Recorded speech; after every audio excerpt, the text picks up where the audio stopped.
بسم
الله الرحمن الرحيم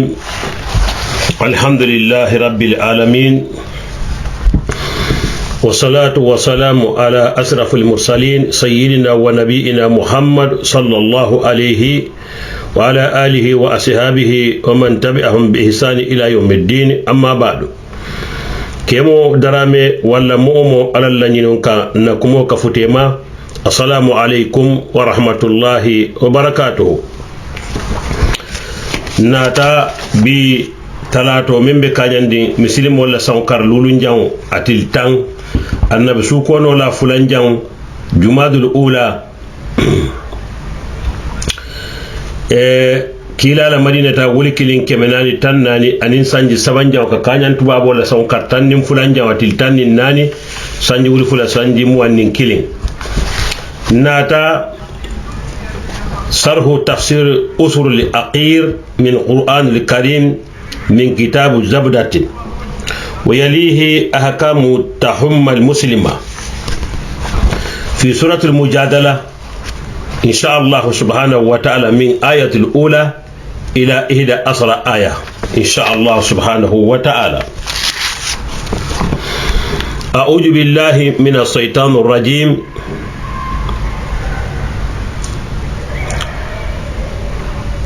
بسم الله الرحمن الرحيم. قد سمع الله قول التي تجادلك في زوجها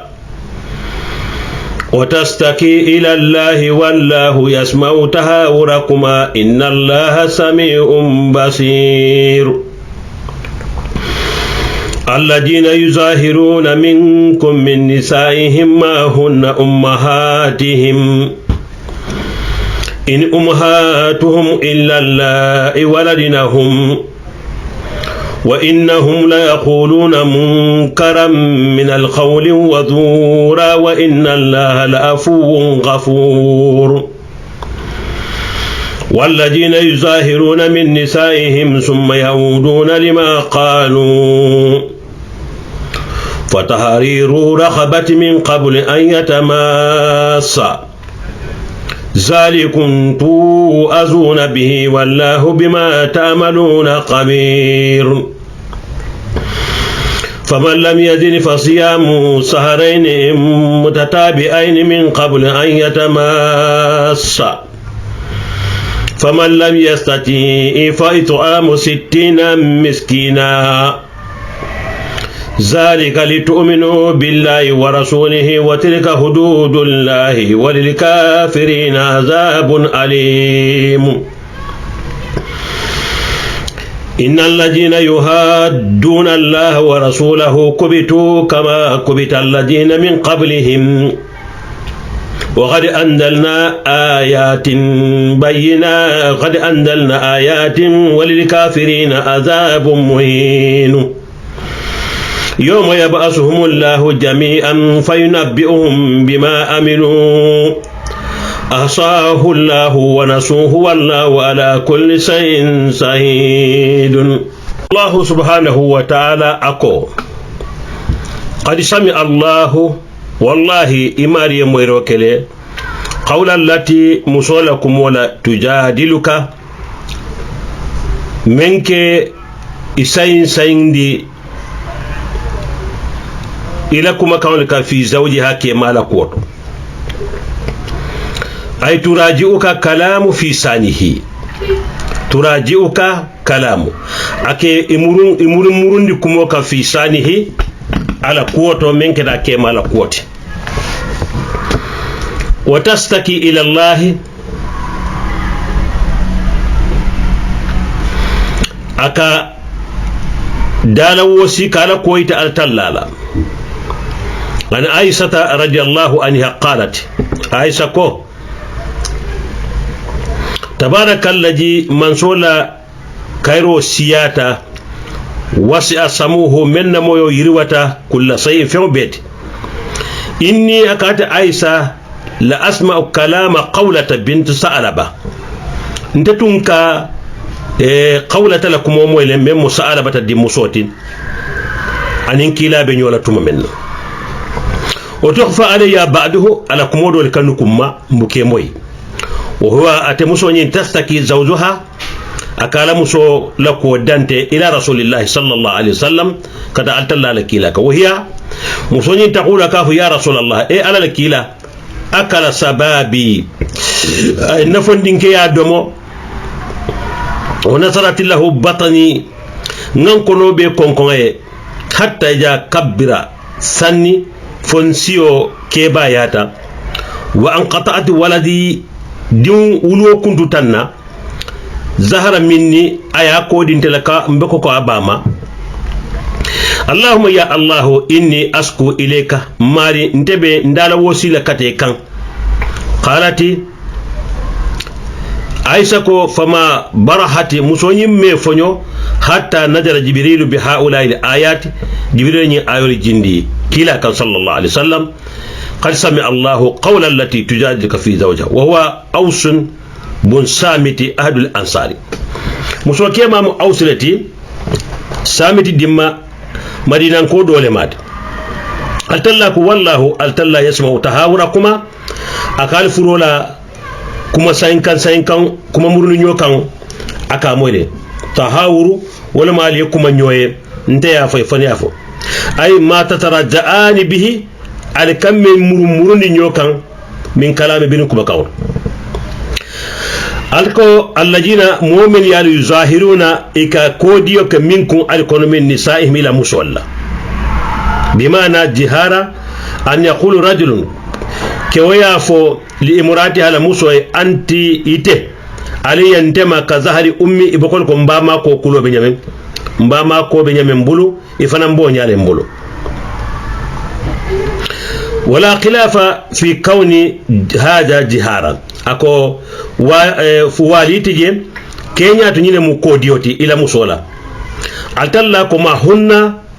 ni musoli maliye kalile de ke kal kuma libama woli manke ummahatihim e manke ba manyelti ay manisauhum alla musoli manke bi ummahatihim iba manyelti ila musoli manke manisauhum ila musoli manke bi ummahatihim iba manyelti fadhalika kadibu minhum wuliyala modi kabo ke walla wa fi haja tawbiqan nyim bekhroldi lil muzahirina melike ko di la musalla biri wolum fo bi watabukita lahum nyim wiye kumbon dole de in umhatuhum fente gi ba ma nyelti illa allah fu muso men waladinahu men yewudo ay walaysat ummuhatihim iba ma nyel manki illa allah fu muso men waladinahu men yewudo wa innahum nyin kewli la yaquluna ka foroke munkaran kondi wala min alqawl bilinkum akadu wazura ani wuliya wa inal muzahirin abe kodi lalto yaquluna bi qawlihim ikafu lakum akadu haja munkaran min alqawl nyimu kondi nati bilinkum akadu kamemfo ibe ko komi mbama wala ibe ko komi ndimmuso wala ibe ko komi mbari musu bakilim fakilu ini muso mente futudo na to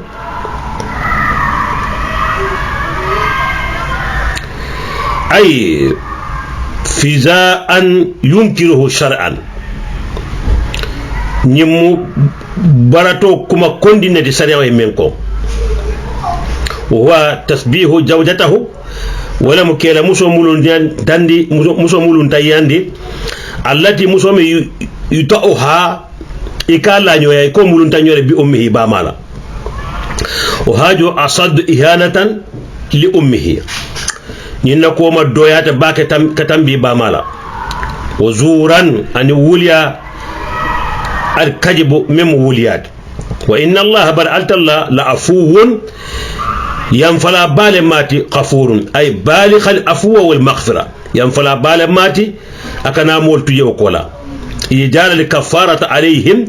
تممنا الكفارة كي كان مخلصة لهم كان ندير الله إدنين كولا أن هذا المنكر كبنين كوكون يوتو أكو والذين يظاهرون ملكي كودي من نسائهم بريلا مسولا ثم كودي وكولا يعودون كنامرو مسولين كام لما فيونك قالوا يمنفو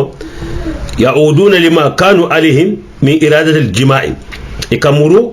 لما فيونك كانوا عليه تتمين كم من إرادة الجماع ولم لا نيو على فيوت ألتلا كجانب لا نيو كلا فتحرير رقبتي يكجون كم فوريا فلون أي فعليهم تحرير رقبتي أي أمة أو أبدا مملوكا يجون سطن دافن حر التحرير نمو كي فروياندي wala mo ke soton di fanna itari fambulu mo la julte kamala nimmen ko e menke ni lafta kale saki ni mala fe ka hanin takela bandi be jo yari bu ko bendino ni ko e menke ko le ke jombo ko jifa kono kodo be bulo kono nyame ni lafta ye bulo du yadum dawda kodo tafure kanan ke janto altalla ko ala balafa mbe ala nyininta ala la nyinewto kon doli abe doli maranda dolla o mo doli jarabolde am karafulo be jarabolde eteme marata jongolla i ñowle moyti be ñamen netti bole ñam dobe je jongo be na muliyata hani mulungla allol be kañandal symbole be kañandal hakkilol be kañandi beti ala bar ala tan layte marandi ala isalo mu jarabole ti jongo nyinkan o moyti fane jarabode ke jarabe foybe ko kila ñama foyte kila ñama nam ako wo kammala ay hino na dia nimme ñinyo accident si fasoto i takite comité ye jong soto nda fanna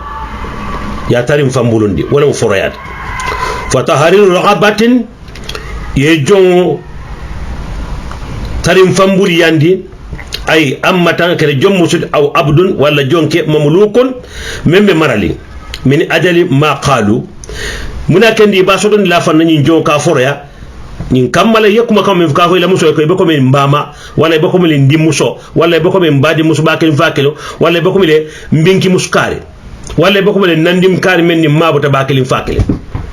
ni ya fa fem ma yer fem to kel ni to futo haramu ni tayni ini men tema abe haramu le mal fo janni ibe al kafarul bondila min qabli an yatamassa jannin al be muso ni la nyoyala al muradu bil tamasi al jima'u ولا مجاني بالا يلو فلا يزود لمظاهر الوطي حتى يكفر أتجالا موي من أقول على مسولا مسوني لا فنا الكفار بود ذلكم الله ودي يعني الحكم المذكور نينكيدو من فنا لتد تو أزون به على بالي كوان لنين كاليا مرالا تؤمرون به أو تجرون به عن ارتكاب الجهاد أو ولا كالي يامر ولا كالي وفو به الله ينكم كاونتو ان ارتكاب الجهاد الكرسل كوتنك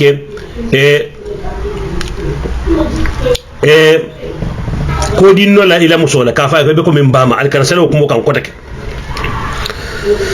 فمن لم يجد من جونسوتو فصيام سهرين متتابعين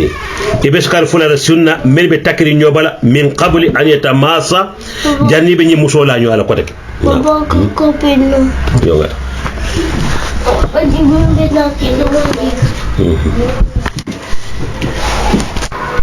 Allah subhanahu wa ta'ala ko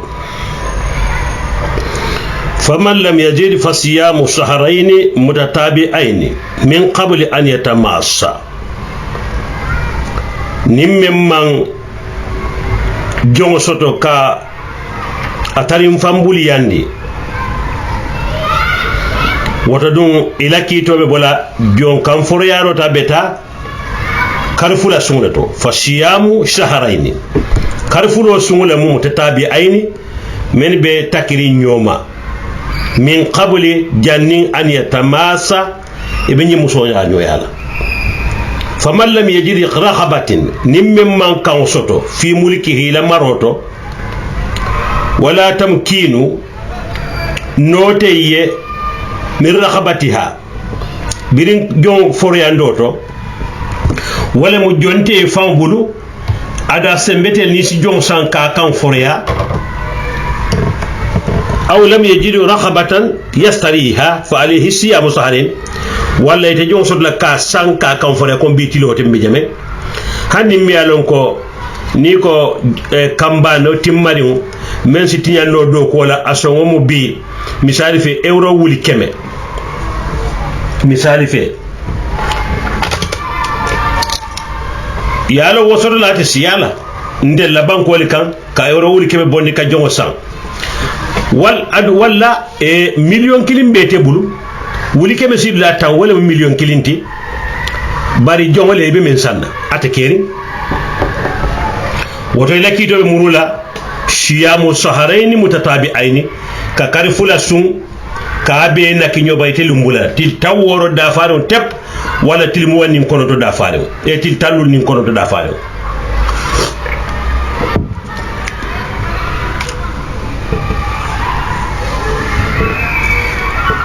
mutawaliyataini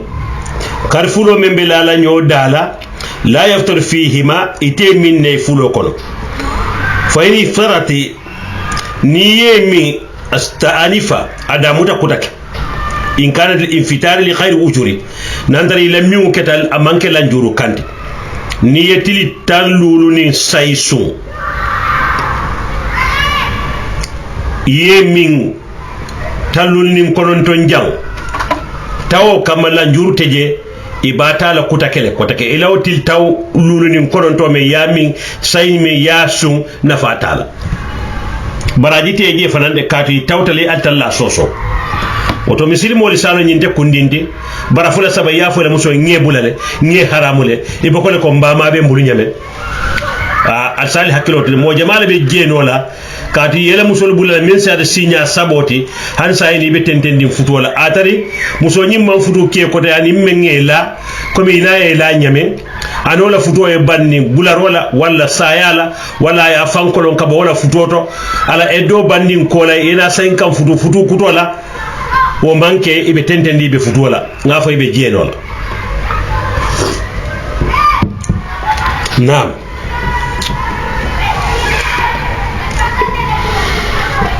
فلو جامعها ليلا أو نهارا أمدا استعنفا نايا تري من فنان كولا دي إبسون كان دي إنادنا مسلا نيويالي سوتو يالا يمانتال سندو وطمو يتيل دنغمو من سن والتاتا كنسن ibada mutala kota kel walla nin tilibulo la fana be sundi yele sunte muso nyinna yala nyoya yetil tallulo men sun walla til tanlul ni lulo walla nangamo me yasundrom abeke kense istanafa ibada mutala kota kel munake de alay ni warandi ala fanko la yaqulna munkaran ku kondi ikole fo min al qawl bil kubakaro wazura ani wuliya ولكن ألا أبوسو ورندي نعم فمن لم يستطيع نمما نو ككرفلسو يعني صيام شهرين متتابعين إيمونو فإطعام 60 مسكينا يبقى مسكين تاورو لدمورين ديلا لكل مسكين نصف ساعة من بر أو تمر أو أذر أو أرج أو نحوها ite lado mo fewle munyinti mudu talanteo burroto walla tamarewto walla manoto walla wona hanyoni wala hu an yuti amahum ta'aman zahajan hatta isba'u abeye yedo mo ni miskini taworo yebe nadi ati tamoro domoro tabi yebe kili yadum foy be fa tep o fanandate yokeno aw yadfa ilayhim ma yasbi'uhum walla momo men sa kontondi ka fandi tep yo fa ko ta kadi miskini taworo be kilin nala zalika allahu kewni litu'minu billahi nyin kamma silan nante akunki alala kala alla nante afolo men balbulo wa rasulihi anala kila ay hakamuna bi zalika ngali kitindi wala le litasaddaqu anna allah amara bihi wasilan nante ko alal yali ya mariya kewala wa sara'uhu alal ya sariyan fana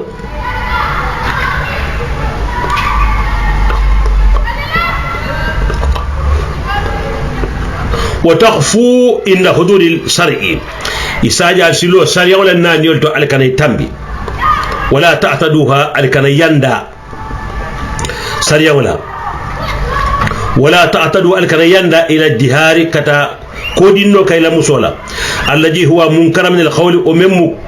كوندي وتبينكم بكات وزورا أن وليا على تلك حدود الله ونانيول دي يعني تلك الأحكام المذكورات نين كيتو من فتيته حدود الله نيلم على النانيو فلا تتزاوجوا حدوده على كان تنبي على النانيو الذي حدها لكم اي من حبالي اي نانيو كده من على كان تنبي جل فانه قد بين لكم كاتكونيا منينتي على لانكنه مو كاليه ان الجهاد معصيه كي كودي لا مسولتين على سوسولم وأن كفارته المذكورة كفارة من فدا كانتين تجيب الأفوى وكوا ينفول واجبين ذلك والمغفرة أن إنك الله جنوب التجي على تلاك وللكافرين أبي كافر لعذاب ينغن قطو عليم من دمين الذين لا يخفون عند حدود الله نيمان كافر يادي كومي غافو نيمه نيمول نكارون توي على الحق من نكار ممبو ماري نيليه yangan katol be alla jina mani alon ko la yakfuna imallo inda hududillahi ala la nanyol dala wa huwa azabun yangan kato mem woti jahannamu wala kimati de mbadi kimate kunna mbalol to alman tankala kimama nam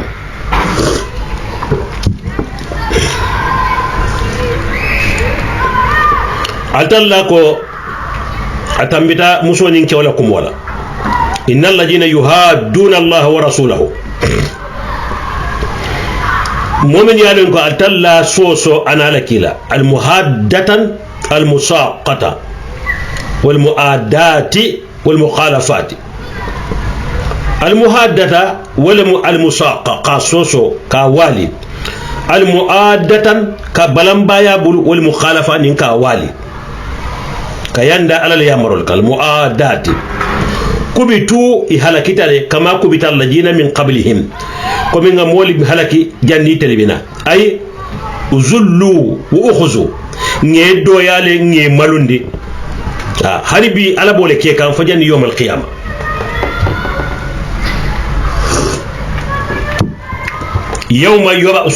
yawma yab'asuhumullah lumenna ala be kuninna مجتمعين في حالة واحدة لا يبقى منه أحد ولا يبعث أي مجتمعين على بيكونين جميعا بكف يوم في حالة واحدة كينيا كيلوتو بلا كنسين سين كنسين كون كنسين فنتي بالو بلا منسي سترة هل سنة ميا كنتي بالو بلا فتي ميا كنتي بالو بلا abe sayla nyamale be murula na yomal kama sunna balo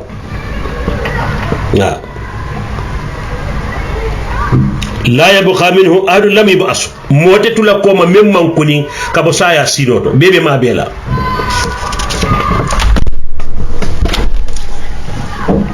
nam fa yunabbi'uhum asine be kibari bima fa wala amilu yemembara في الدنيا دنيا كون جام من اعمال القبيحات قبيحه بريمبار جول من ايكه لتكميل حجه عليهم نين كما كفوجو تيماندي كان احصاه الله اتلا دوني ما بورو كلا تانكارو كي احصاه الله جميعا على ابي كف نيومال ولم يقيب عنه شيء فيما ما بو علما ونسوه بريت البارك رمبار لا نيني اتل ني تالي hum lam yahfazuhu tel ma tanka comme ala ya mabo mala ko ya be safele femman to koma man sa talla abebe marala buru ababe kalmu dare hum lam yahfazuhu tel ma tanka fawajaduhu hadiran maktuban fi sahahifihim ya tara be mabeni maktuba bi safarin fi sahahifihim ila kaytoli bala ila jamboli bala wallahu ala kulli shay'in shahid mutali'u wa nazirun altalla be maberin ko be tole abe ko be londin aba be juberi fana kubuka fako o kola man satalla ko ay warwulan yankara tannin kilimoto alam tara anna allaha ya'lamu ma fi samawati wa ma fi al-ardi ما يكون من نجوى ثلاثة إلا هو رابعهم ولا خمسة إلا هو سادسهم ولا أدنى من ذلك ولا أكثر إلا هو معهم أينما كانوا ثم ينبئهم بما عملوا يوم القيامة إن الله بكل شيء عليم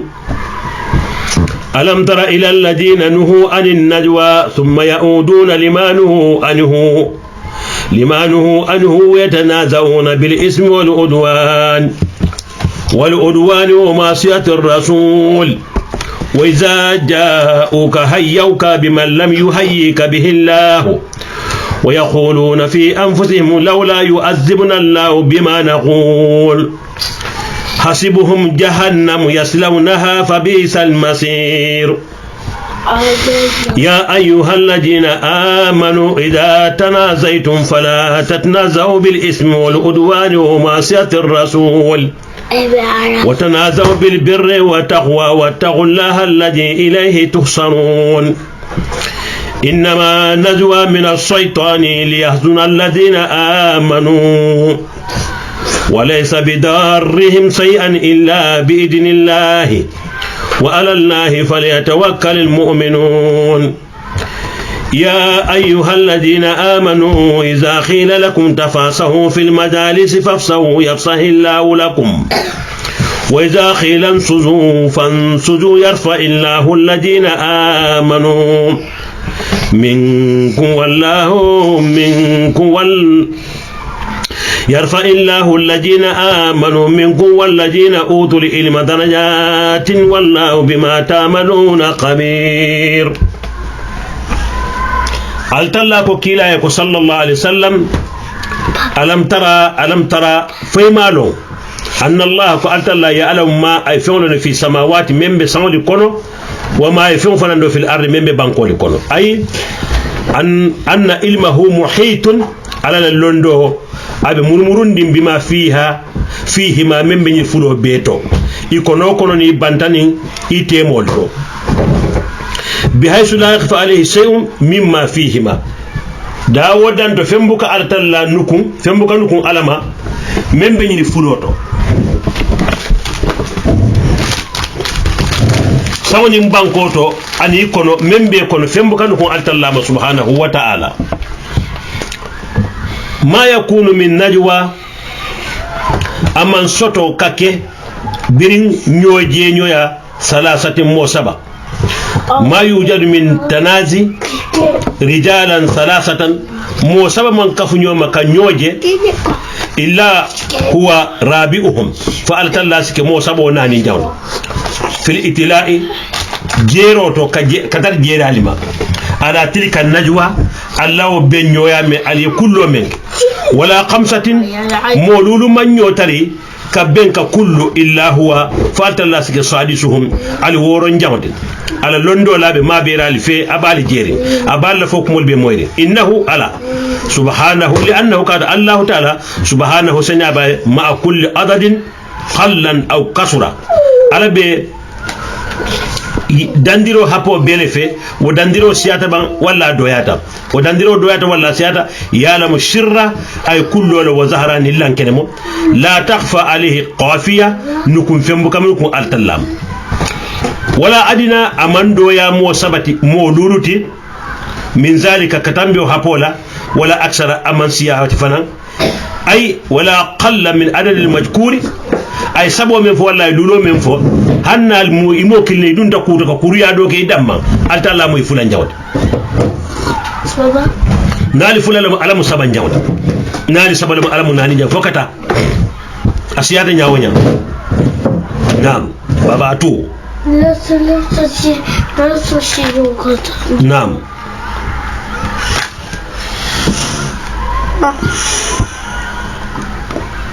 kala wahidin fal wal isnayn hanna kata mo kilne wala mo fula wala aksar minhu wala nasiya tawde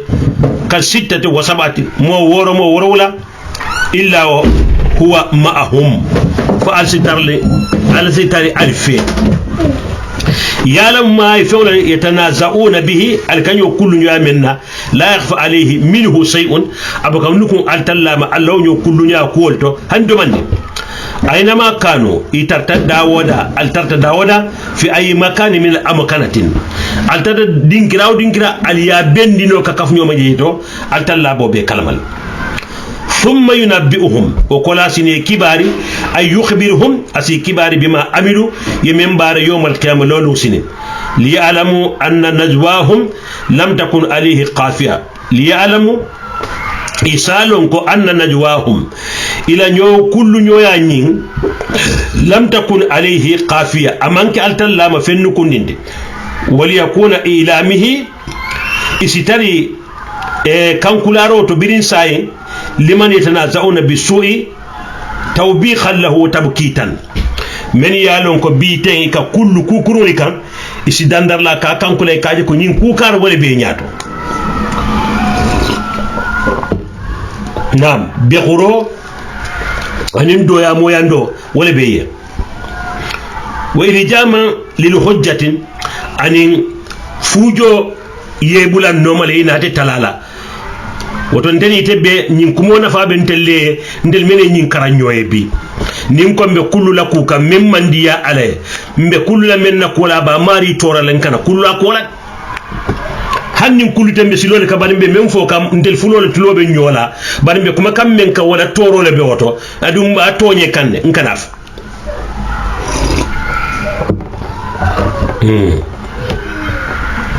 ala men ma ko yodaji ko nyimmal so alaman ni kafla walima ala talla ko lam tara ila alladina kila fayma jeban kata molikan nuhu ngameni bali anin najwa kullola thumma yauduna ne balidin kole kana muru lima fonka nuhu anhu ne bali men kewla kana alyahud idha marra bihim rajulun min almu'minin tanaza'u bainahum اليهود ترتا إذا مر بهم رجل نمو كي تنبتين ولا مو من المؤمنين مؤمنون تنازعوا بينهم إكا كله كنيوتو مو دينكرار حتى يظن المؤمن سرا فمؤمنون يمن تمداسي جوما جيك كابي إبي نين كوكاري كي كاي بنين فوكا أوان تدام فنان بونيالما فنهاهم الله التلا يبلا كوي كنوك فلم ينتهي من فتى فنزلت التلاني آوجندي ويتنازعون إكانيو كلنا بالاسم جنبولا فنان كان بقيبة المؤمن كمؤمن إكانيو كوما كما وأذاهم أنينك كمؤمن كوما كما أني أذاهم أنينك تورا ونحو ذلك أنونيو كالكذب والظلم أبكو وليا ميكالا مسلم ولا نينك تونيندرو من كيلا ندل دم ولا بونيا بيتن من بونكيلين ndeda may buntabe abe kole alam fele ngamo tangi kafum pamma pour bunjo e sonambul bar ndeno lemu nyo tonye nadi say no li fertante ko mi kandere tonye ninte ferta wol ko mon kolle tonye ninte nin kilim ferta wol ko ka dole tonye ha ndeleji ko bonya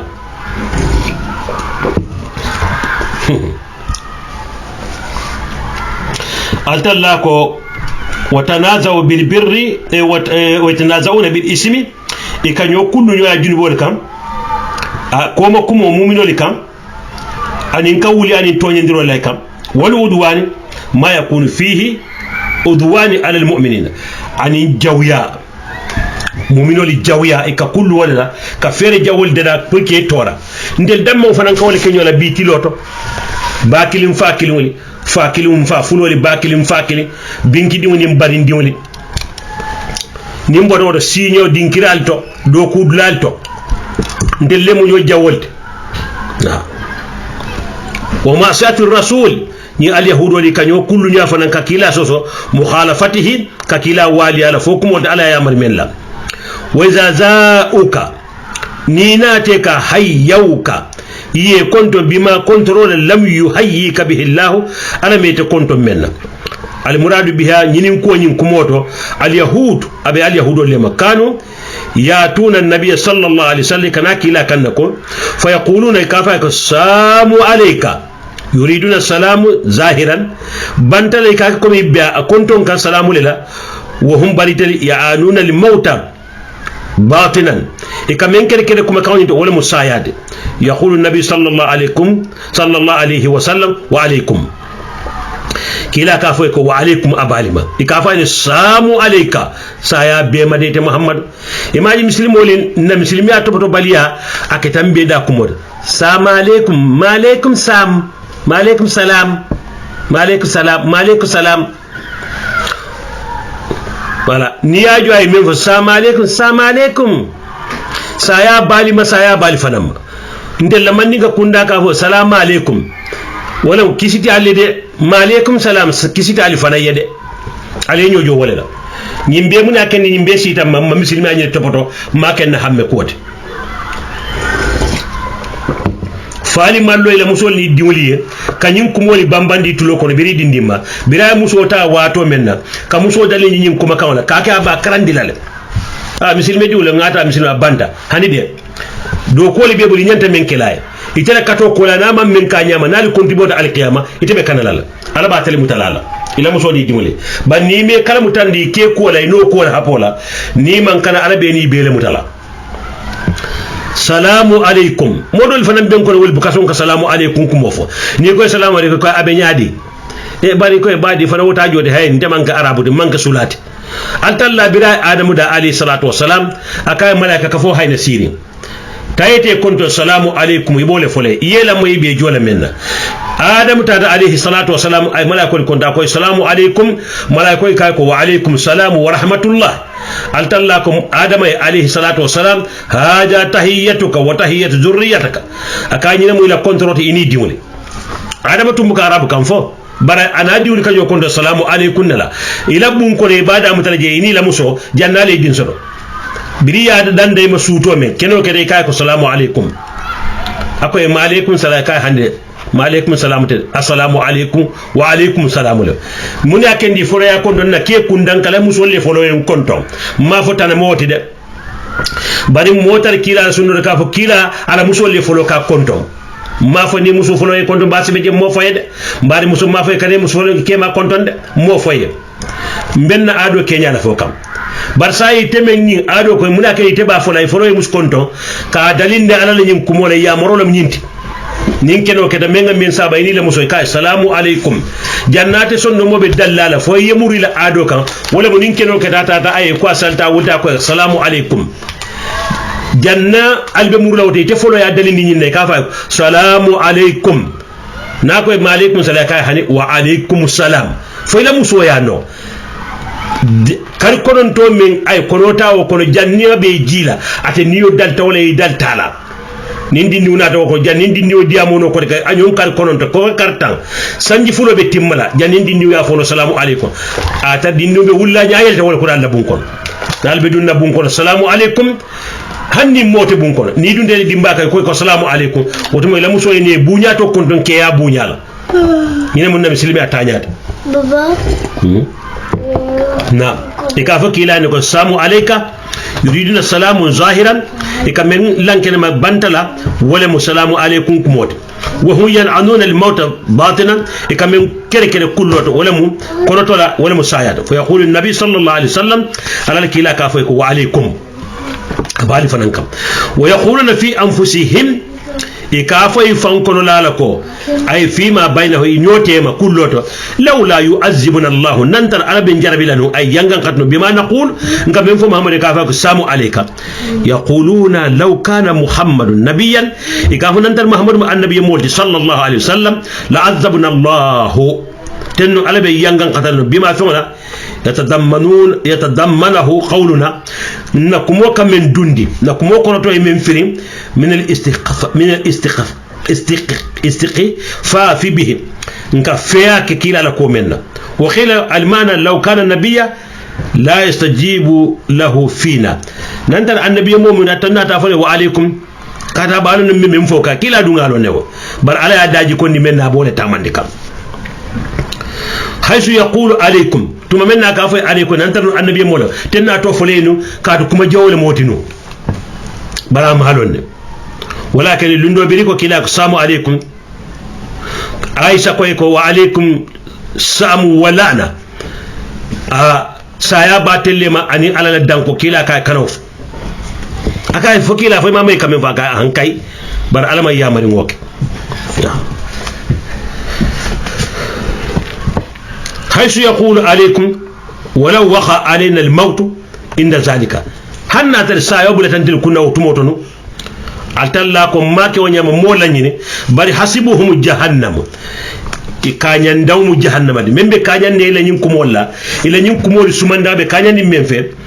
jahannam ay yakfihim azabuha anil mautil hadira mbe kanyan de la menna ke wasa ayangan qato anil maut kabo sayatul hadira sa meme ma be sa wala mbe yangan qatalale yaslawnaha ibe dunna kono do wala jahannama de fa bi isal masir labandula tinyata fa bi isa ajawiyata fatinyata al masir labandula al marju wa huwa jahannam min tabla kal jahannama de tabla jawiyata altalla ko ya ayyuhal ladina amanu atel min kal sondante alama iza tanazaitum nalibe kullo kala fala tatanazau alikana kullu bil ismi junubaro kan wal udwani anin konnanteya وما سيات الرسول عن كيلا سوسو كما يفعل اليهود والمنافقون كما اليهود والمنافقون كوكنيابي اتلا يمبالي مسلم مبيا موي اكو واتقوا الله وتنازعوا النيو كل نيويا بالبر كوني ماكي ولا كارينغا دمبون كونو بان كارينغا سمبي كارالا جامبان كارينغا بولان نموتو كو ميدا بلا كار لفتنغا كولا كاتيا تارين aliye kajja men kam motije malaikol bali fe al monan al mofula malaikan nani men bala ko li safela ani malaika kantar la ko men bali fe wolte kilini man sa talla bi yinkira al mawkola ako watanazaw alinyo kullu nyoya bil birri kunyi masifa o sifala wa taqwani ala nyasal bi taati wa tark al masiyat ali altalla bato ko li kacca al damma on tema wala ala tema ali ku ala so ko tuje nam واتقوا الله على لفانكروس على علي سلانيا الذي علم إليه كتاتكان توصلون على بكفن يوم الجيل فيزاجيكم أصالي جو بأعمالك على دوكولا إنما النجوى يعني بالاسم والعدوان ومعصية الرسول يقول له جده جنبوكان أن يكون ننتياني كلا سوسو كان من الشيطان وكابو سيطان لله لا من غيره أبقى بدوكولا نامان كسيطانت أي لأجل أن يوقعهم ñin kamma asi bulandi fil hujuni ni kuya kon bima yahsul lahum soto men be kele min tawbihi min tawhim annaha min al tawhim annaha fi makidati yakaduna biha biri abe takindiro men kala hadama de wala aka fero men dalay kamma ñin kamma ke muta ke yangan kata aka ke sababu tipuri yangan kato soto iman nañu dina hajol mo ka koli ke men ka tora ikata soro laba fa ka harki kasola laba ka lipa fa hakilo e tinya nam walla laba kala ribbantoto mo kala kodo betinya musol noma walla dolo miola walla kuriya ke walla laba kala ake la bantol tubabu du jam mo jamaala mo kendo no fentiol mu di hakilo la tinya kamma o yakene saybe la ribantole nam setane ko mira jawli benati kam ay min jinatihi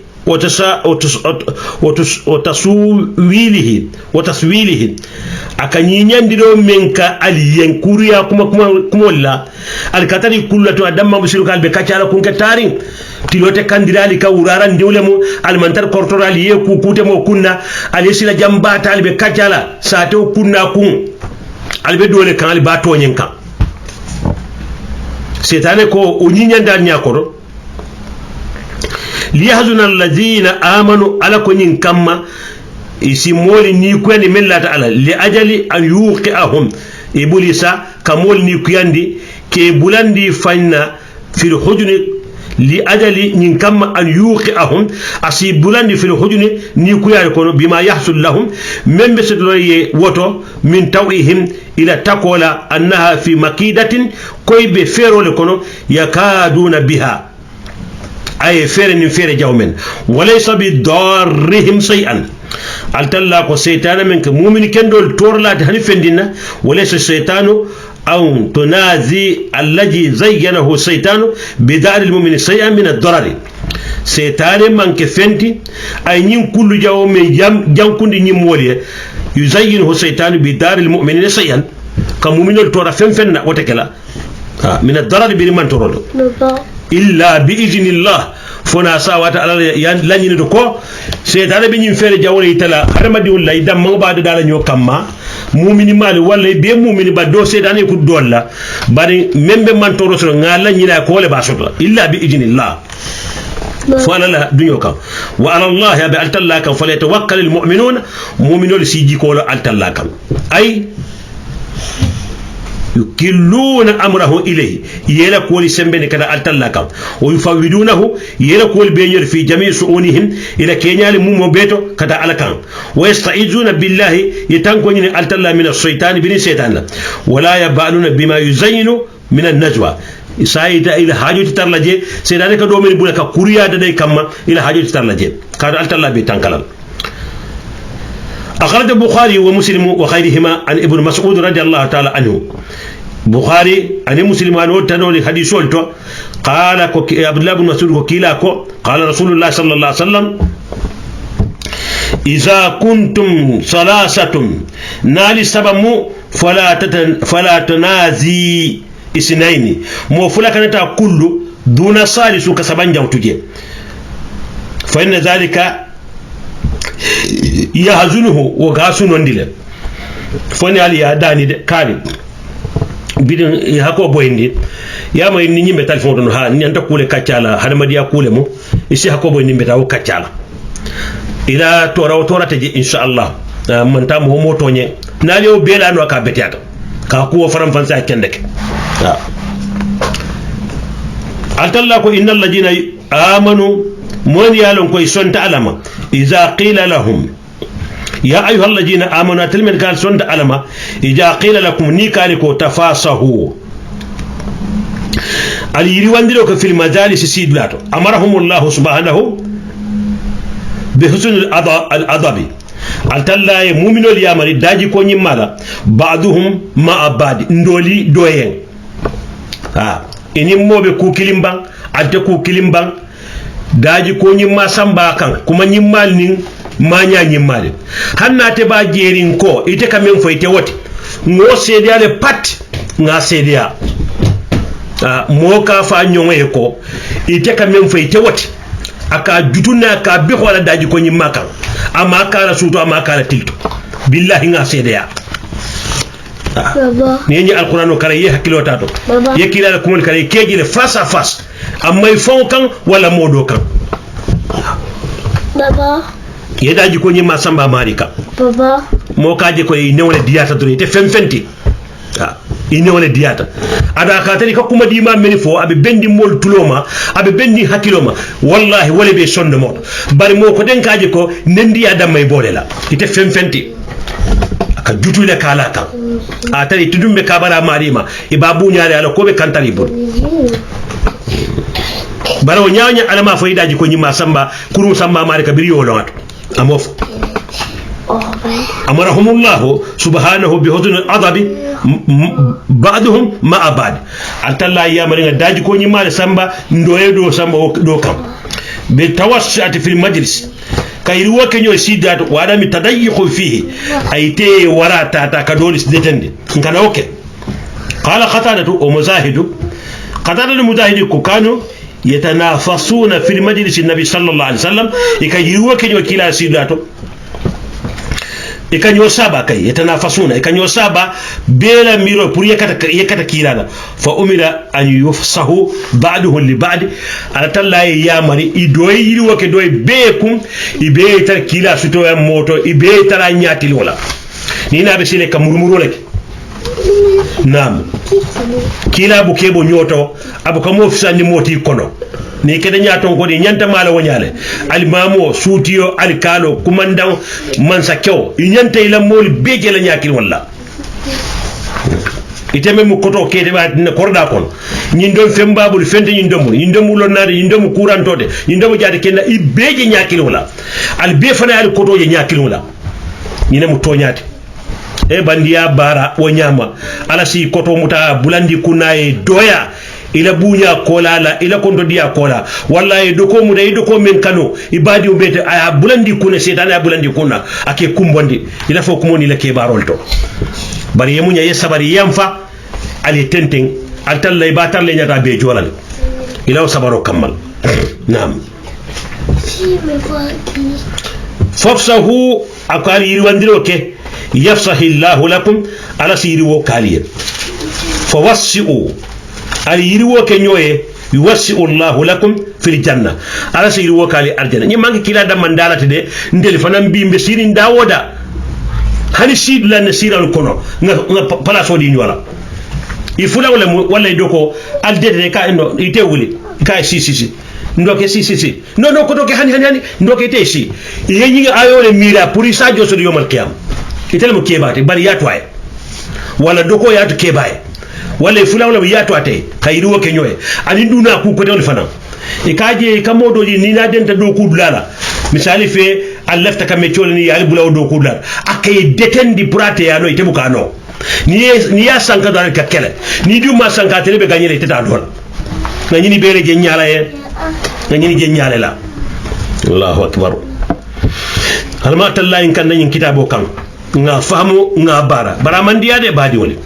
na'am nali yirwo ke ñoye al talla ta yirwa aljanna wa hiya amatu fi kulli majlisin amanka kila dam mandalati sidula wa sidalam al mujtami fihi al muslimun lil khair wal ajr muslimu kanyo tarwa dinkere ka kafunyo maje kayra kole en anim barajo sawa an kana majlisu harbin hanno kada kelo sidlate aw jikrin walla kada al talla fin ko dinkirate aw khutbatul jum'ati wala juma kutubo وكل واحد حق بمكانه الذي سبق إليه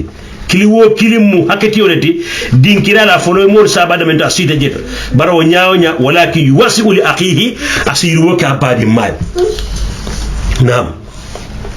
مسيرو تو موسي بلا سوسو نيادي أنا تاي على أركان فلو سالي على ياكا سورة كتا نول في بانتبا ولا كتا جون كول توبا على أوبلا سوات تلا مجيتي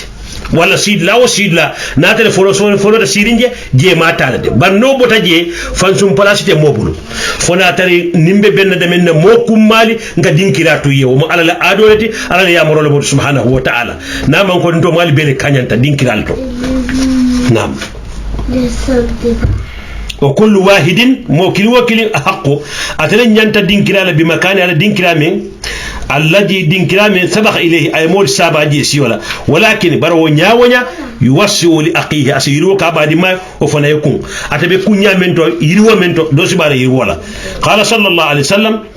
كلا كل لا يقيم رجلا في من مجلسه مو بكول مويه على سيدلاتو كوكاري سيجي سما يجلس فيه وكولا كويته ميسي يتسيجي ولكن تفاسه بلا يروا لك نيوي وتواسوا تفاسه على نيوري نيوكان وتواسوا على يروا كنيوي وإذا قيل انسجوا نيكال كنيوي كوز الشيكاندي فانسجوا الشيكاندي أي إذا طلب من بعض الجالسين في المجلس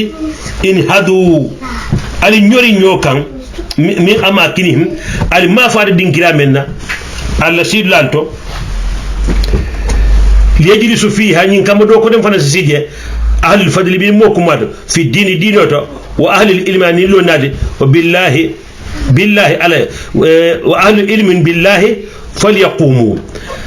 أني على اللون نالي نيكالي لو برو يكون اللو بري يكون نعم يرفع الله الذين آمنوا على تلا سمولي كتوتا من لندن تات على يالني يامرو باتو والذين نمو من أوتوا العلم لندو ديتا وليلا درجات